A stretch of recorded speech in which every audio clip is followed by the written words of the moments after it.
Guys, udah 1 bulan lebih gue nggak bikin video, tapi ternyata viewersnya itu makin hari makin bertambah guys. Bahkan sampai video ini dibuat, itu public watch hours-nya sudah lebih dari 4.000 jam, sekitar 4.600 something lah, hampir 4.700. I didn't expect bakalan banyak yang nonton, jadi thank you so much, terima kasih banyak buat teman-teman yang udah pada nonton video-video gue. Semoga gue bisa terus untuk bikin video-video yang bermanfaat buat teman-teman semua. Well, here it is. Welcome back to another unbox and review.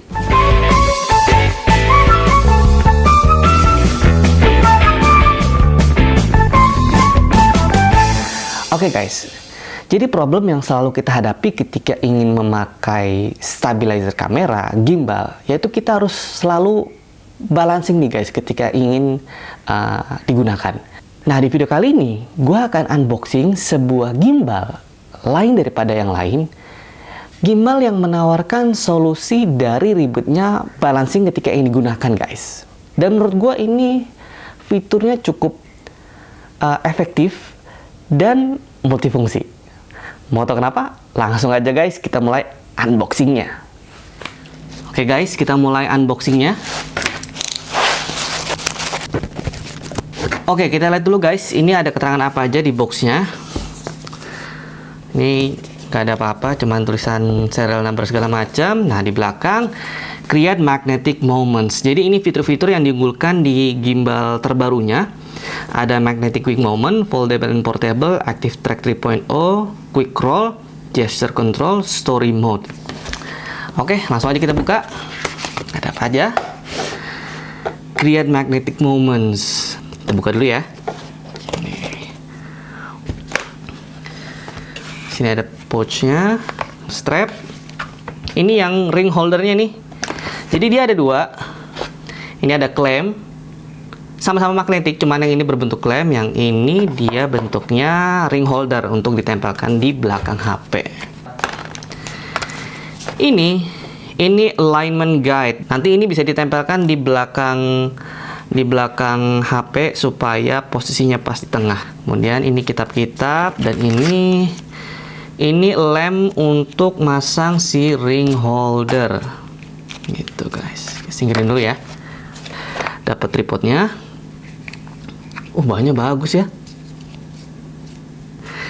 Dapat kabel USB. Ini klemnya yang tadi.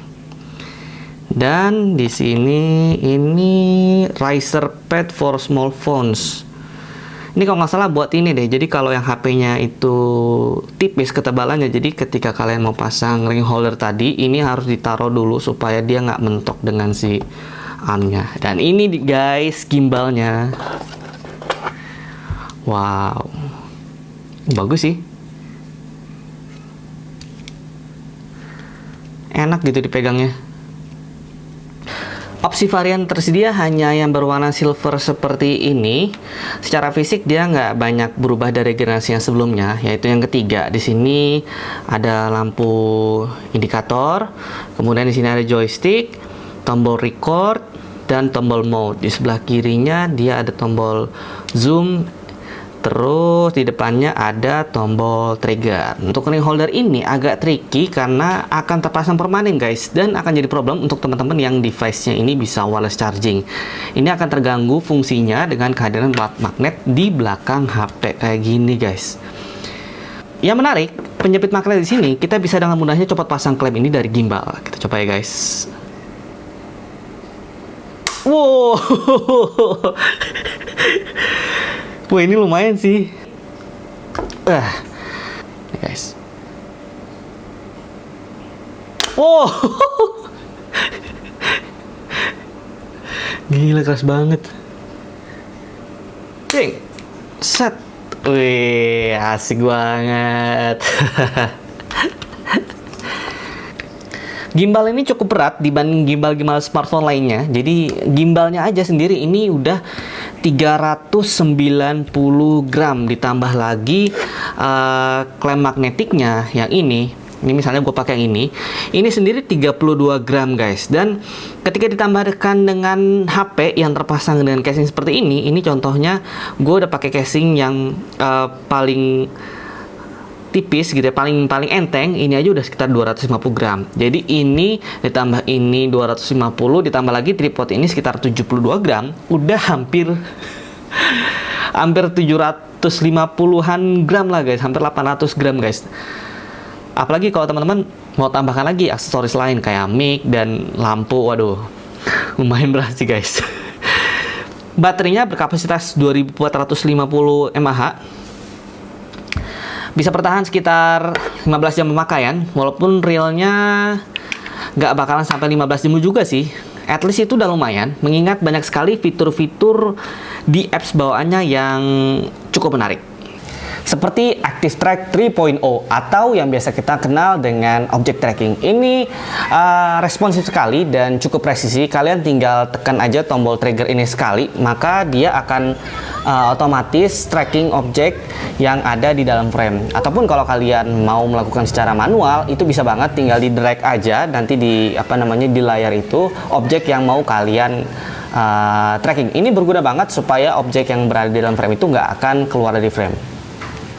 Begitu juga dengan mode gesture control, ini berguna banget buat kalian yang suka solo traveling. Jadi kalian tuh nggak perlu repot-repot minta tolong orang untuk fotoin kalian, karena gue lebih suka prefer dengan foto kalau pakai kamera belakang, lebih jernih aja gitu. Nah, kalian tinggal melakukan gesture high five atau peace, maka secara otomatis si gimbal ini akan men-tracking objek berada di tengah frame dan melakukan penjepretan. Nah, buat kalian yang suka lucu-lucuan, ada yang namanya mode clone me. Kalau foto panorama kan udah biasa ya, tapi kalau ini foto panorama tapi pakai timer. Jadi kalian bisa berada di 3 frame dalam satu foto panorama guys. Lucu banget. Bener ya, bener situ. Ya bener di situ. Udah. Selain itu, kalau kalian mau bikin video short yang lucu-lucu, apps DJI Mimo pun juga sudah menyediakan template-template yang bisa kalian gunakan untuk membuat video ala-ala sinematik gitu yang cukup variatif. Kalian tinggal pilih aja mana yang kalian suka.